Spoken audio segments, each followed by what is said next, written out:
Awit 21:1-4. Natutuwa ang hari, Yahweh, dahil sa bigay mong lakas, dahil sa iyong tulong siya ay nagagalak.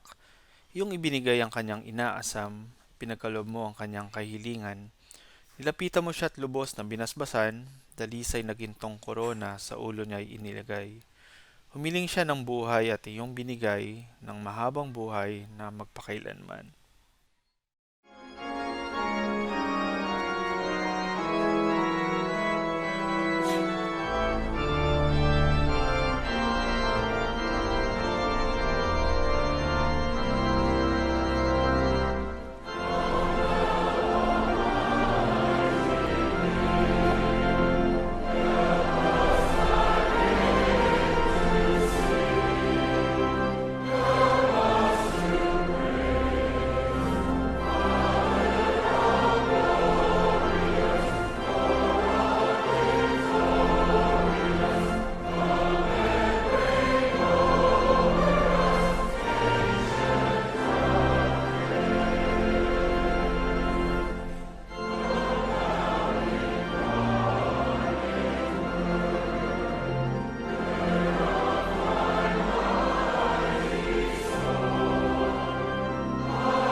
Let us pray po.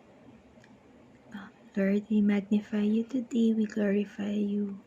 We know that you are with us. We know that your presence is upon us right now. By this time, Lord, we ask for forgiveness for all the things that we have done. Sorry for hurting you, God. Cleanse us by your blood and help us, O God, to change our ways that we may completely please you always. Lord, we cannot do this by our own selves. We need your grace. I also pray, Lord, for the rest of our time with you in this Sunday's worship, O God. Be magnified, and Lord, may we know your will by listening to your words. Bless Polo UMC as it continues to serve your purpose, O God. Lord, help us, help our church. We love you, Lord God. In Jesus' name we pray. Amen. Diyos dinggin ang daing iligtas mga ilaw sa sanay linisin puso namin Jesus Panginoon kami pagpapalain. O Jesus,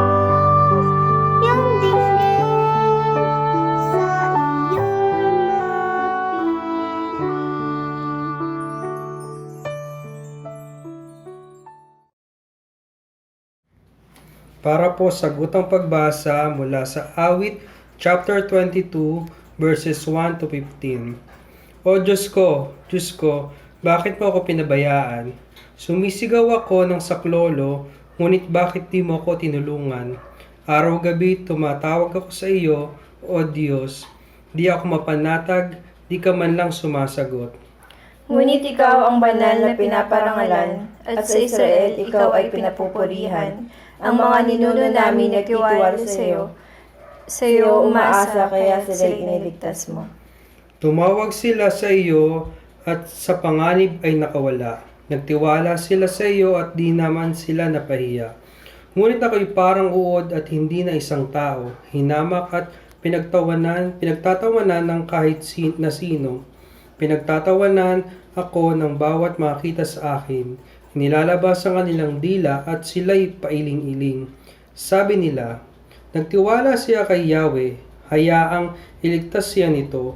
Kung talagang mahal siya nito, darating kanyang saklolo. Noong ako ay luwal, ikaw, O Diyos, ang matpatnubay.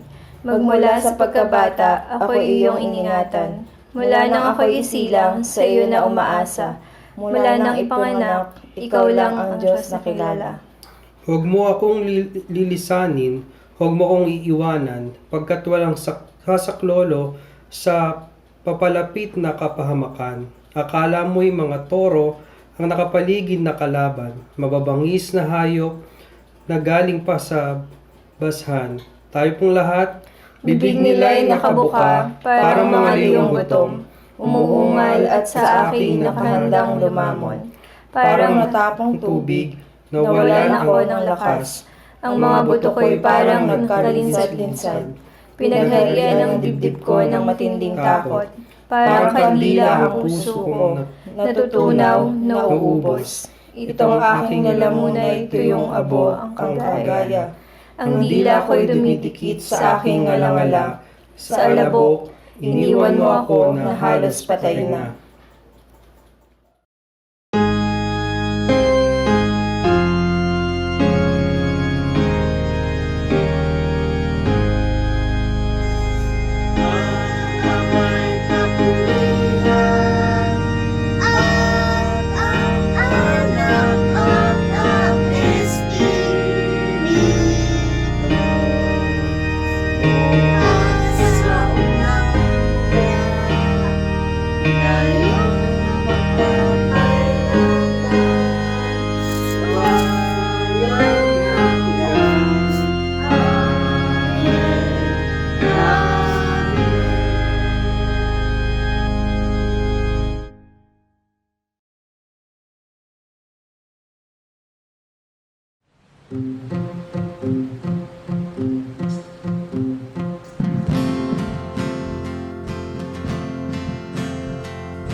Ngayon ay kakalimutan ng nakaraan.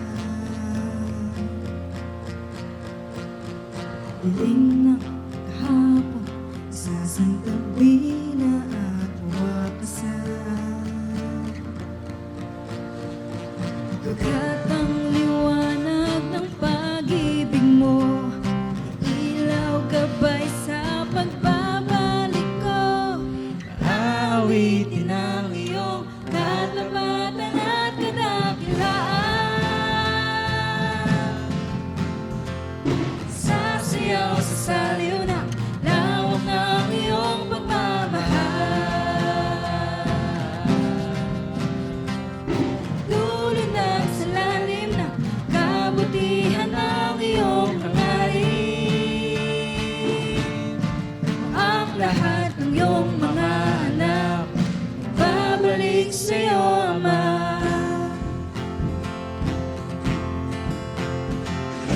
Di magdiriwang ihahayag ang kalayaan.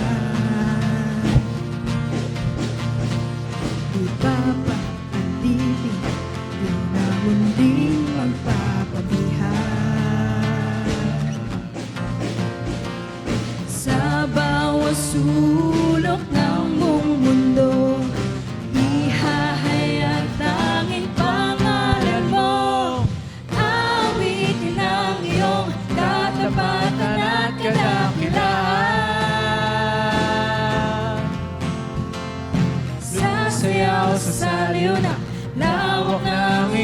pagmamahal.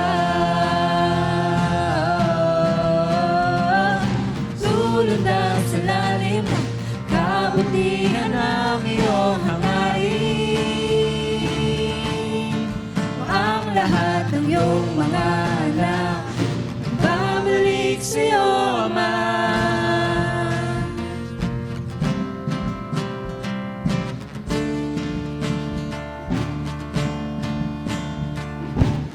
Ama, walang katulad ang pangako at pag-ibig na alay. Jesus, ikaw ang tanging katotohanan at buhay. Ama, walang katulad ang pangako at pag-ibig na alay. Jesus, ikaw ang tanging katotohanan at buhay. Lahat ay magagalak.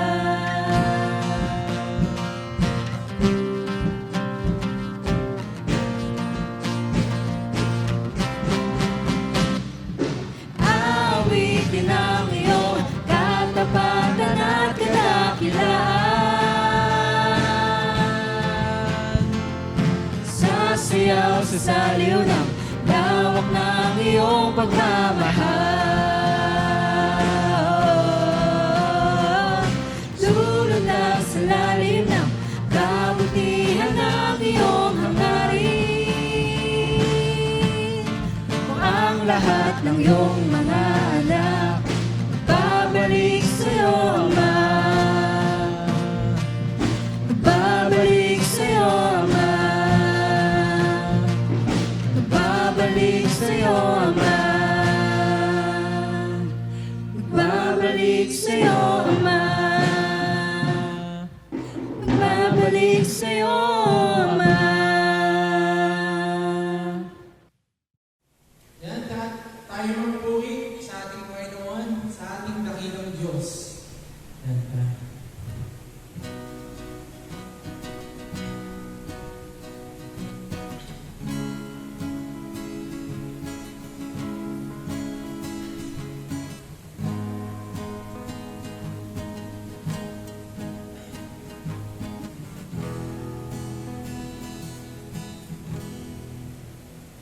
Kapag sinuway kung namumuhos at ang dilim di natatapos, mapupuri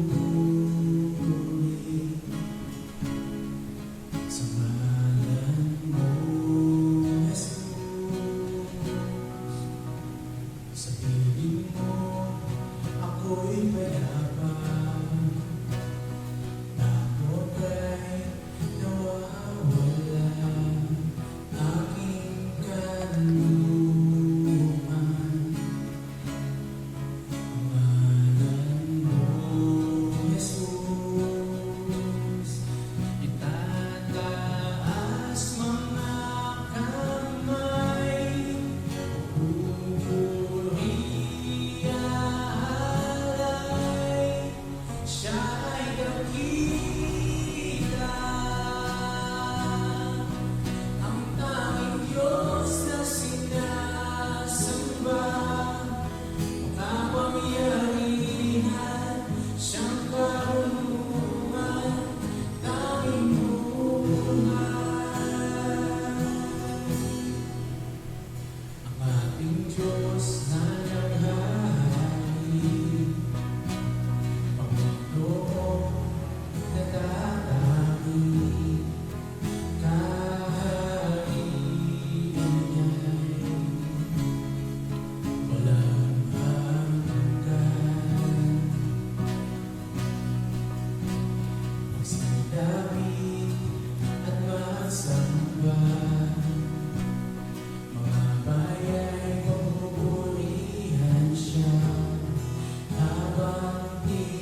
Para sa pagbasa ng Lumang Tipan mula sa Job chapter 23 verses 1 to 9 at verses 16 to 17.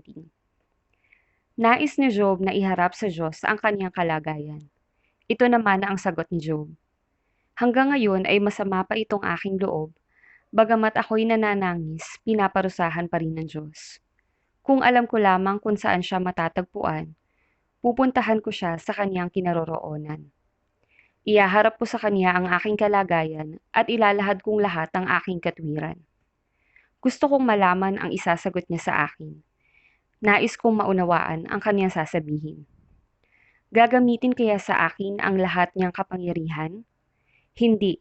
Sa halip, hinaing ko'y kaniyang papakinggan. Sapagkat ako'y taong matuwid na haharap sa kaniya, kaniyang ipahahayag na ako'y walang sala. Sa dakong silangan, hindi ko siya natagpuan. Hindi ko rin siya nakita sa gawing kanluran. Hindi ko rin siya nakita sa dakong hilaga, at sa bandang timog, ni bakas ay wala. Pinanghihina ng Diyos ang aking kalooban, tinatakot ako ng makapangyarihan. Sapagkat kadiliman ang nasa aking palibot, dilim nitong taglay sa mukha ko ay bumalot. Ang pagbasa sa Bagong Tipan mula sa Hebreo chapter 4, verses 12 to 16. Ang salita ng Diyos ay buhay at mabisa, mas matalas kaysa alinmang tabak na sa magkabilay may talim. Ito'y tumatagos maging sa kaibuturan ng kaluluwa at espiritu, ng mga kasukasuan at buto, at nakakaalam ng mga iniisip at binabalak ng puso. Walang nilalang na makakapagtago sa Diyos. Ang lahat ay hayag at lantad sa kanyang paningin, at sa kanya tayo magsusulit ng ating mga sarili. Si Jesus ang pinakapunong pari.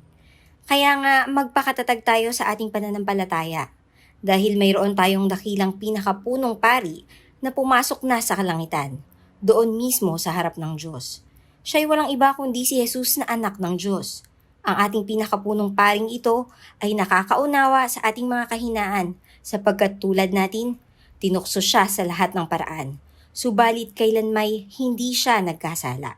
Kaya't huwag tayong mag-atubiling lumapit sa trono ng mahabaging Diyos upang makamtan natin ang habag at pagpapala na tutulong sa atin sa panahon ng ating pangangailangan.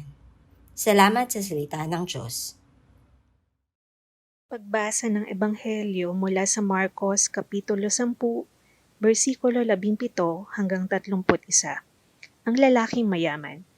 Nang siya'y paalis na, may isang lalaking patakbong lumapit kay Jesus, lumuhod sa harapan niya at nagtanong, "Mabuting guro, ano po ba ang dapat kong gawin upang makamtan ko ang buhay na walang hanggan?" Sumagot si Jesus, "Bakit mo ako tinatawag na mabuti? Walang mabuti kundi ang Diyos lamang. Alam mo ang mga utos ng Diyos. Huwag kang papatay, huwag kang mangangalunya, huwag kang magnanakaw, huwag kang sasaksi ng walang katotohanan, huwag kang mandaraya, igalang mo ang iyong ama at ina." Sumagot ang lalaki, "Guro, mula po sa aking pagkabata ay tinupad ko na ang lahat ng maiyan." Magiliw siyang tiningnan ni Jesus at sinabi, "May isang bagay pa na dapat mong gawin.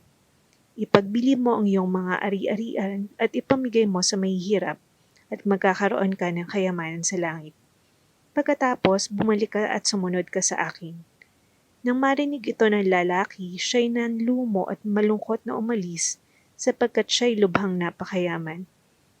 Tiningnan ni Jesus ang mga nasa paligid niya at sinabi sa mga alagad, "Tunay ngang napakahirap para sa mayayaman ang makapasok sa kaharian ng Diyos." Nagtaka ang maalagad sa sinabi niyang ito.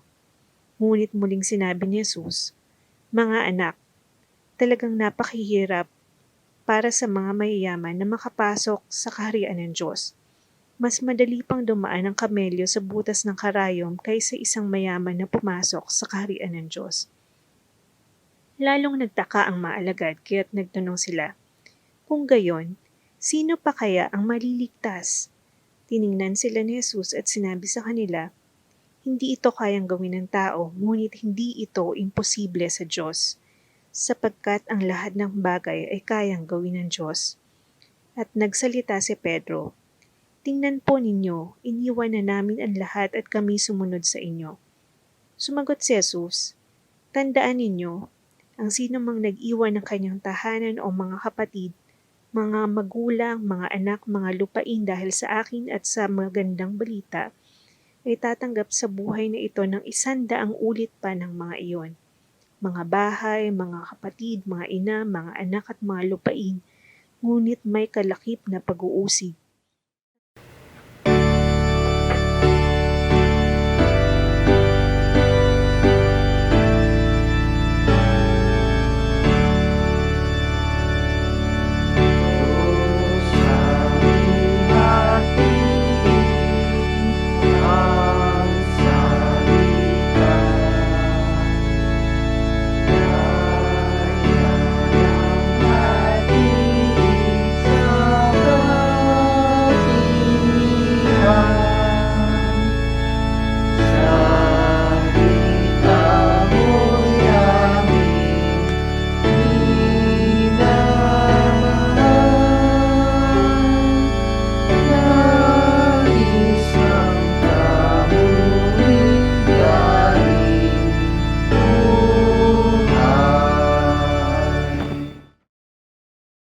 Magandang umaga po sa ating lahat. Purihin natin ang Panginoon sa umagang ito pagkat tayo muling kasama sa ating pagsamba.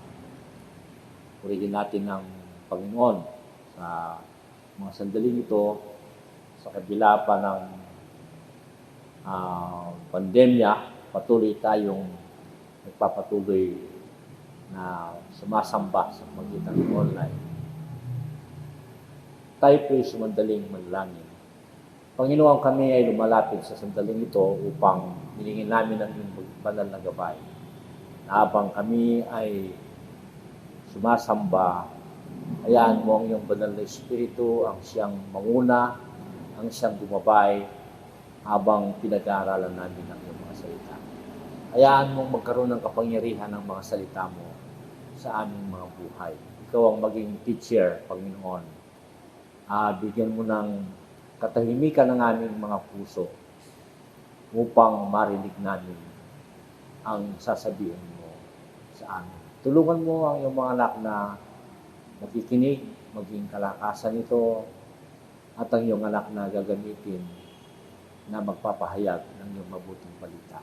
Sa pangalan ni Jesus, itong aming dalangin. Amen.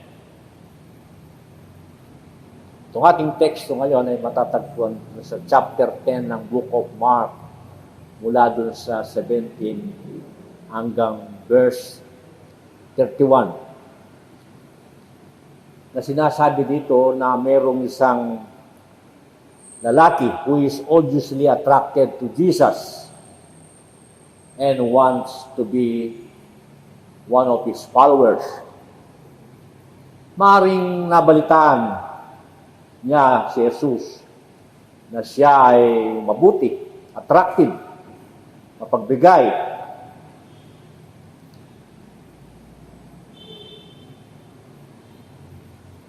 Hindi nga siya nabigyan ng pangalan.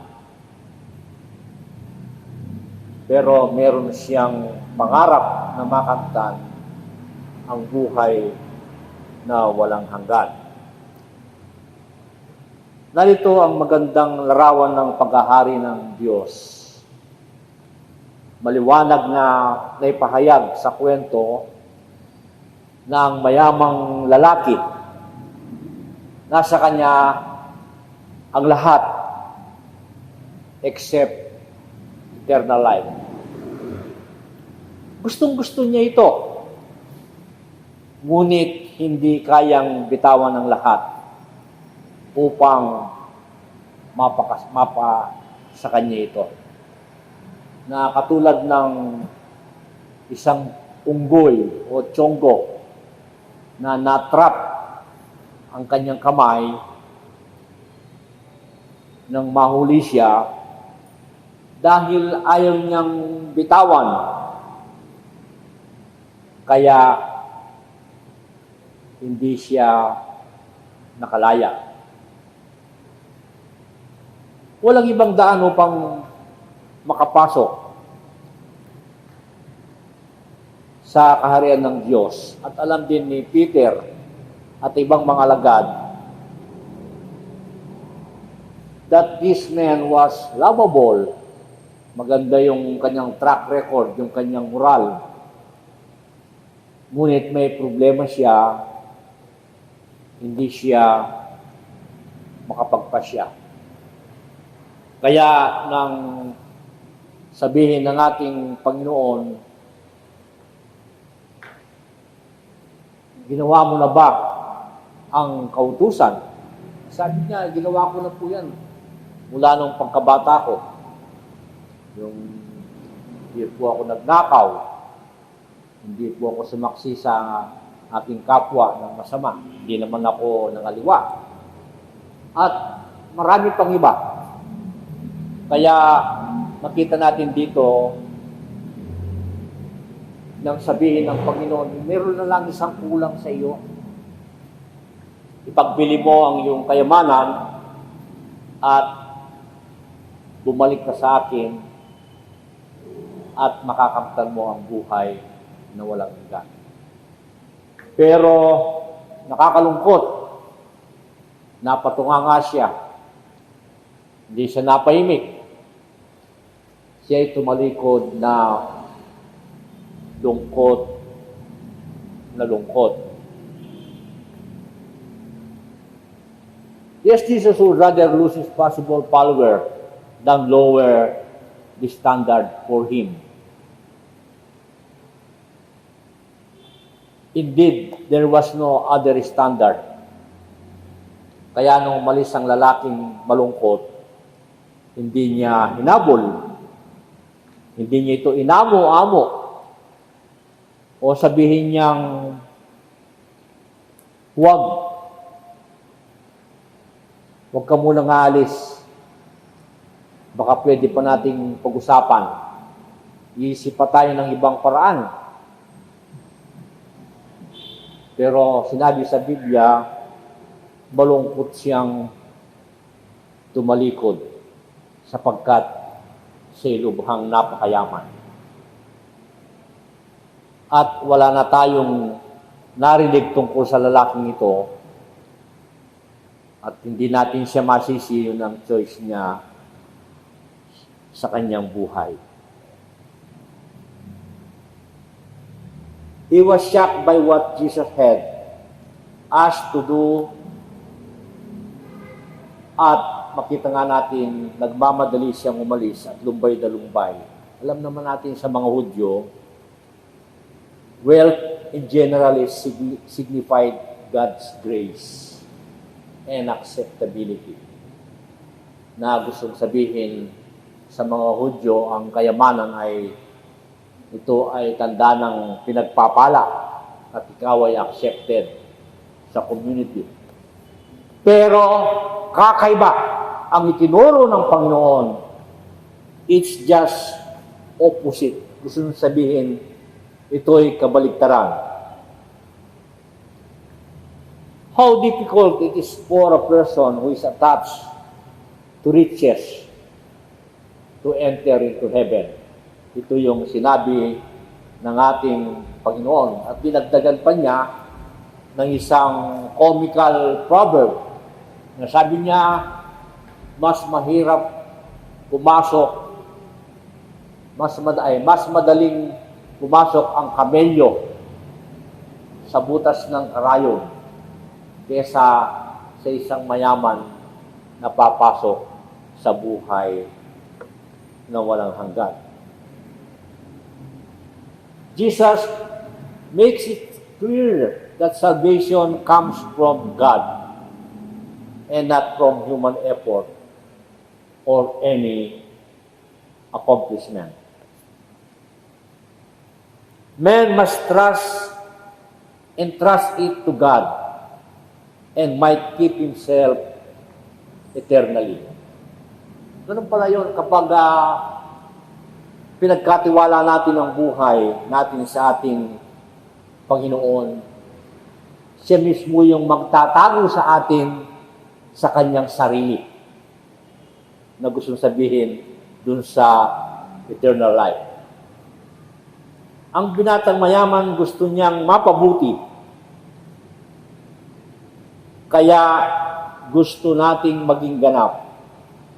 we should sacrifice all, everything, at we will remain empty before God. Na gustong sabihin, mga magulang ko at mga kapatid, hindi natin pwedeng paigta ng mga bagay na ating tinatangkilik kesa sa ating Panginoon. Gusto ng Panginoon, siya yung number one.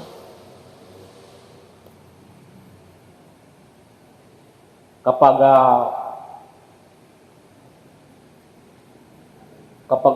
ikaw ay mayroong pinangahawakan na kayamanan sa iyong sarili, maaaring ito yung kanyang maging kaagaw. Kaya gusto kong sabihin ng Panginoon, above all, walang iba kung hindi ang ating Panginoon. Doon sa verse 23, sinabi niya na it's hard for the rich to enter kingdom of God.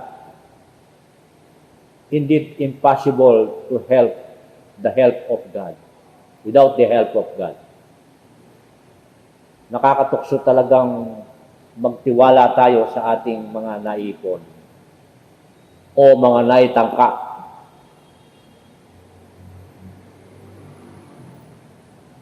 Sa katuruan ng ating Panginoon, the result of giving money to the poor or any sacrifice we might make the kingdom of God will be treasured not on earth but in heaven.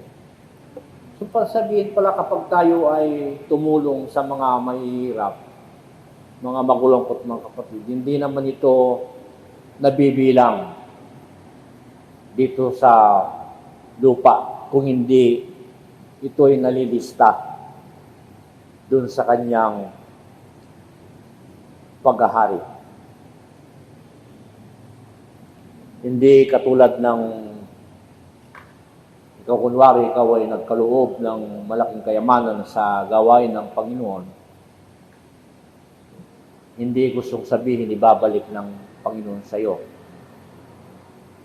sa magitan ng ganon ding yaman na kung saan ito'y tinuturo ng mga prosperity cults.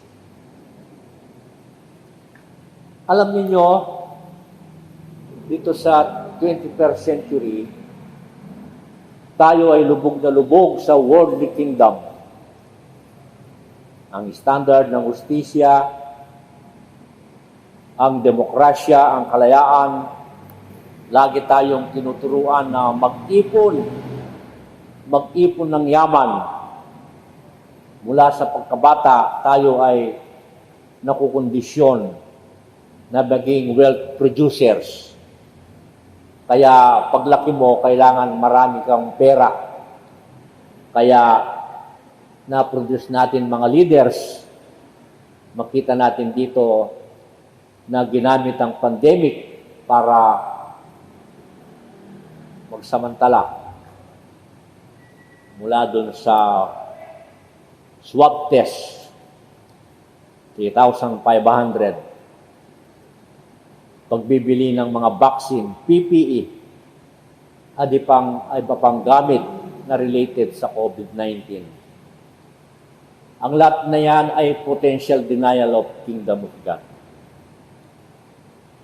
Jesus keeps repeating it hard for the wealthy to enter God's reign. Kaya grace lang talaga ng Panginoon na mapagtagumpayan natin itong pag-ibig sa salapi. Maaaring lahat tayo gusto nating gumawa ng mga great things upang makapag-produce tayo ng importante sa ating buhay. Maging fame, maging sikat, mag-ipon ng maraming yaman. Maraming mga libro sa bookstore na nagtuturo kung paano maging mayaman quickly. Nagtuturo kung paano mag-invest in right place and in right time. Maaring sa tingin natin walang masama.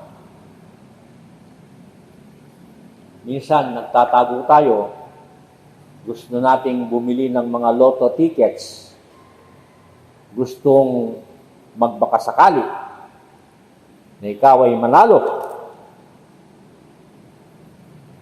Minsan, ang tingin natin sa ating sarili, hindi tayo nagkakasala at wala tayong ginagawang masama. Mabuti tayo sa ating kapwa at hindi tayo nakakapanakit. Pero ano yung challenge sa atin? Ang Panginoong Yesus ay tinatawagan tayo today. Paano tayo sumunod sa Kanya? Jesus teaches us a hard lessons about wealth and possession at kung sino ang papasok sa kanyang kaharian o kakamtan niyang buhay na walang hanggan. Mga kapatid, to achieve the kingdom, a person who has to be totally detached from his treasures. Meron akong narinig na kwento, merong isang babae na siya ay nakatagpo ng precious stone sa isang sapa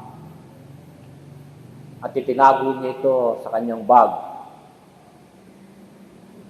At siya ay nagpatuloy na naglakbay at may nasalubong din siyang isang babae na katulad niyang naglalakbay at siya ay humingi ng tinapay na makakain. Kaya binigyan siya ng babaeng ito, nung buksan niya yung kanyang bag, na silip ng babaeng humihingi ng tinapay yung precious stone sa kanyang bag. Ito ay hiningi niya. Walang agam-agam na ibinigay ng babae yung mahalagang hiyas.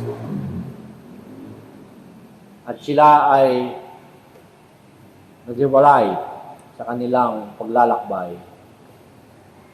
Ang sinabi ng babae, tuwang-tuwa siya. Punong-puno siya ng kagalakan. At sinasabi niya sa kanyang sarili na hindi na siya magugutom habang siya nabubuhay dahil nasa kanya na yung isang kayamanan. Kaya lang pag-uwi sa kanilang bahay, hindi siya makatulog. Iniisip niya baka mayroong magnanakaw. Kaya ginawa niya, umukay siya sa lupa at itinago niya doon yung kayamanan. Ganun pa rin, hindi rin siya mapakali. Lagi niyang gustong bantayan, baka mayroong kukuha nito. Kaya minsang umaga, ang sabi niya, babalikan ko yung babaeng nagbigay sa akin. So, hinanap niya yung babaeng nagbigay sa kanya ng precious stone. Kaya, nung nagkita sila, ang sabi ng babae, bakit ka bumalik? Ano yung kailangan mo? Ang sabi ng babaeng pinagbigyan, ibabalik ko ito sapagkat nagbibigay ng kabalisahan sa akin. gusto ko, sabi niya, ibigay mo sa akin yung mas higit sa yaman na yan. Kung bakit ibinigay mo sa akin yan nang walang agam-agam. Amen. Para po sa ating paghahandog, ang ating pong kaloob ay maaari po nating gawin via online transfer sa pamamagitan po ni Tita Luz, kay Ate Shane, or kay Ate Nelma. Maaari lamang po i-message nyo sila or i-text para po sa ating kaloob. Bring your offerings and sacrifices, your tithes and special gifts, what you have vowed to give, and your free will offerings, because the Lord your God has blessed you. Deuteronomy 12:6-7.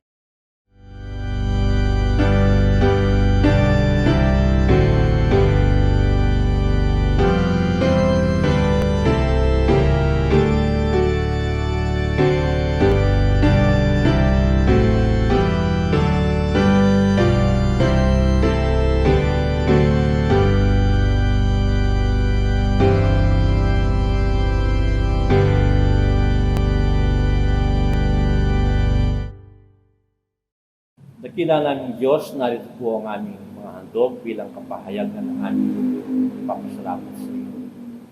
Pagpalayan mo ito, Panginoon, sa lalong magamit ito sa kalalawak ng iyong ministeryo dito sa Polo UMC. Patuloy mong ibalik sa kanila ang lahat ng mga kapaguran, ang lahat ng mga endeavors ng mga tulungan mo kami na mahalin ang iyong gawa sa magitan ng aming pagkakaroon. Patuloy mong pagpalain ang kanilang mga anak buhay. Patuloy mong bigyan ng kalakasan na siyang ginagamit para sa kanilang paghahanap. Ito pong aming dalangin sa pangalan ni Jesus na aming tagapagligtas. Amen.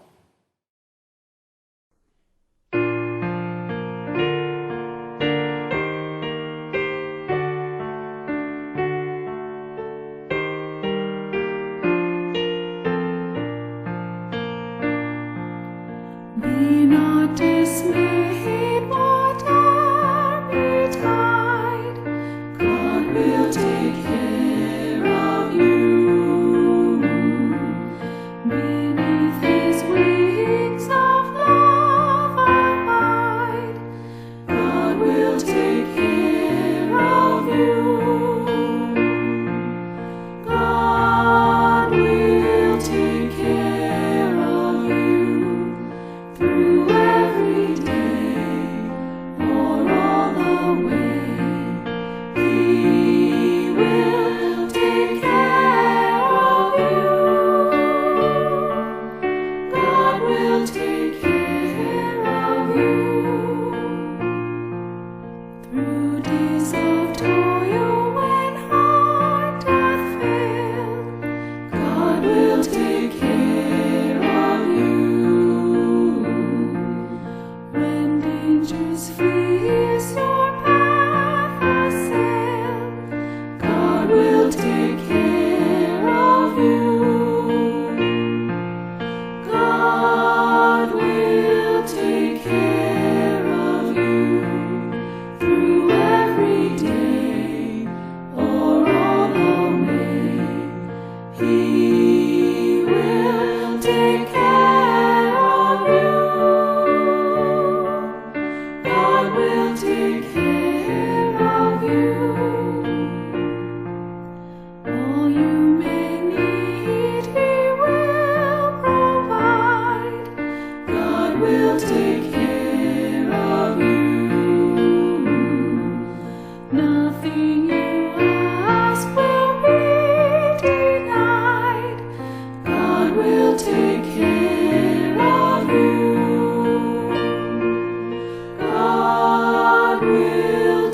will take care of you.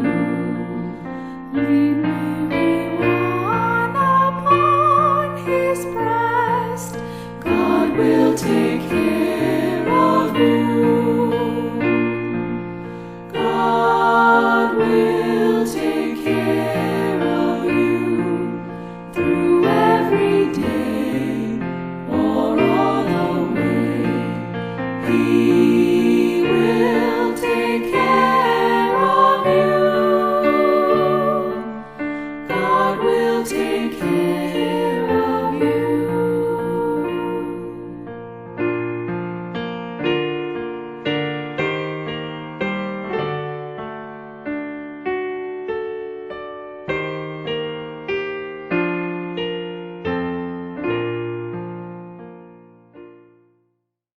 Tayo po'y manalangin.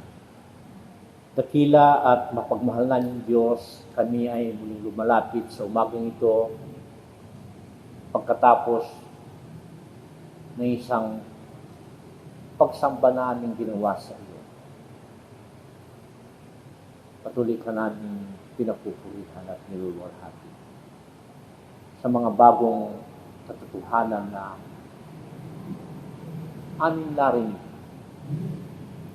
na kung paano, Panginoon, ang pinakamahalaga, walang iba ang buhay na walang hanggan na ino-offer sa atin. Maraming salamat sa kwento ng binatang mayaman na kahit gaano siya kayaman, meron pa rin siyang isang kulang. Ganun din kami, Panginoon, nawa matutunan namin kung ano ang dapat namin pahalagahan. Walang iba kung hindi ang buhay na nasa iyo. Na kapag kami natutong magtiwala sa iyo, itatago mo kami sa iyong sarili. Ibibigay mo sa amin ang buhay na walang hanggan. Kaya turuan mo kami, Panginoon, na i-detach namin ang mga mahalagang bagay sa amin.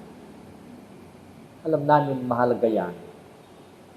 Pero above all things, ikaw ang dapat namin pahalagahan.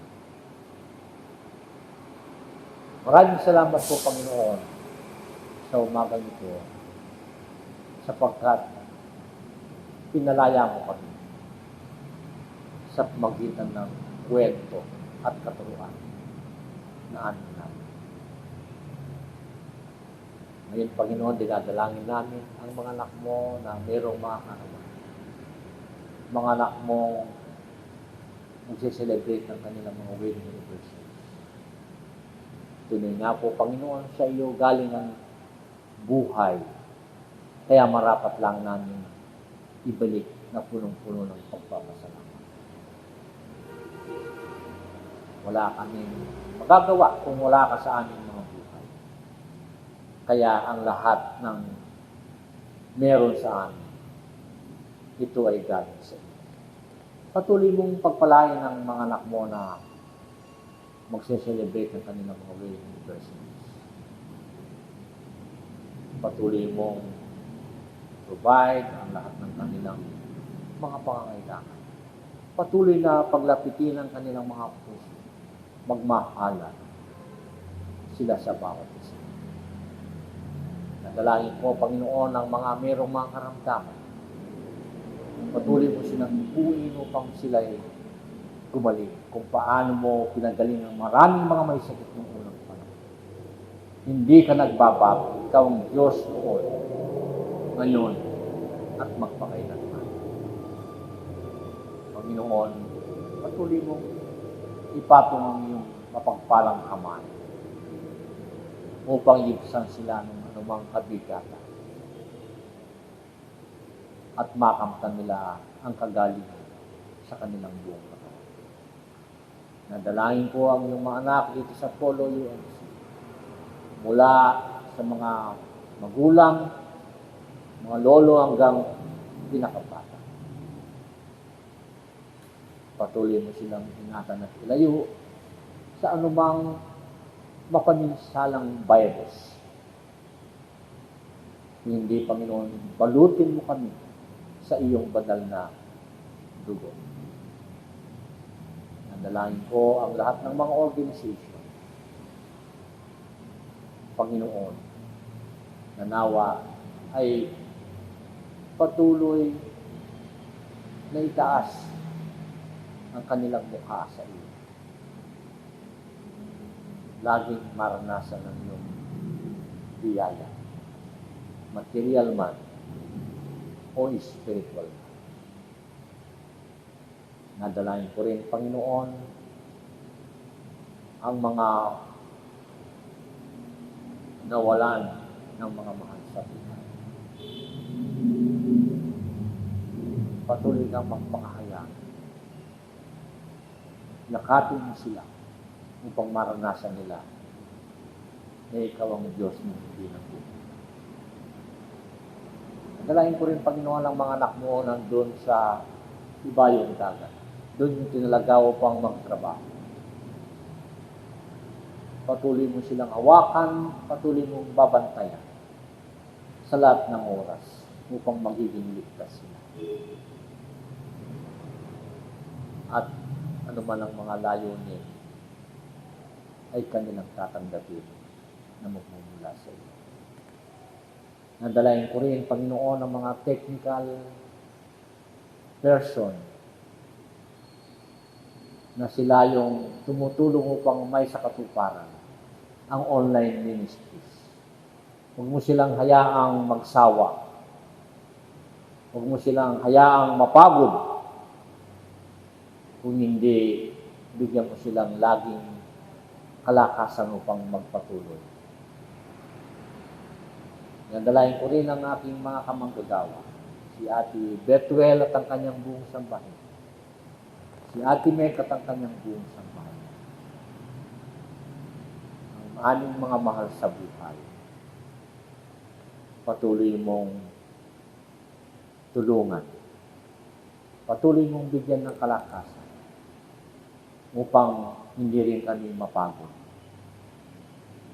At matagpuan mo laging matapat na naghihintay sa iyo. Ingatan mo kami sa buong isang linggong ito.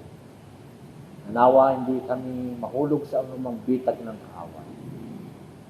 Kung hindi, lagi kami magtatagumpay at magkita-kita muli sa aming pagsamba sa susunod.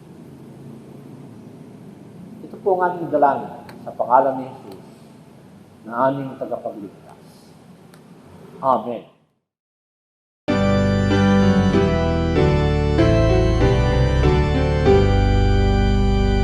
Purihin ang magpapala, Diyos ng buong sanglibutan.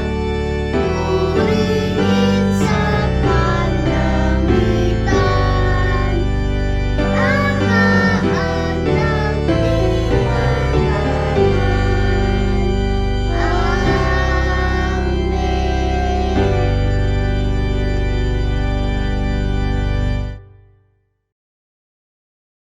At ngayon, mga magulang at mga kapatid, tanggapin natin ang pagpapala ng ating mga Diyos na sumasalangit. Ang pag-ibig at ang pagliligtas ng kanyang anak na bugtong, na si Yesu Kristo. Ang pagkikisa at pag-alalay ng kanyang banal na Espiritu.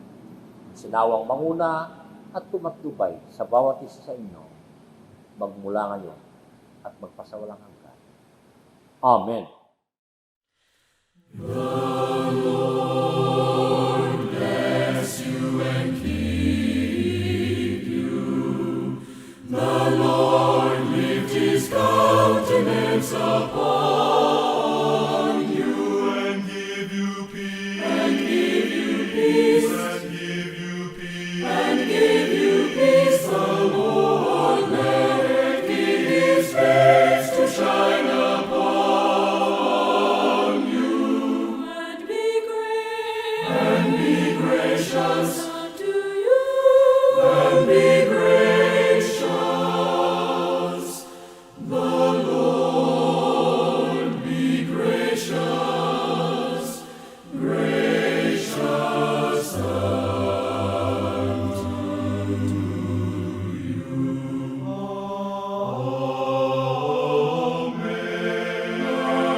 Amen.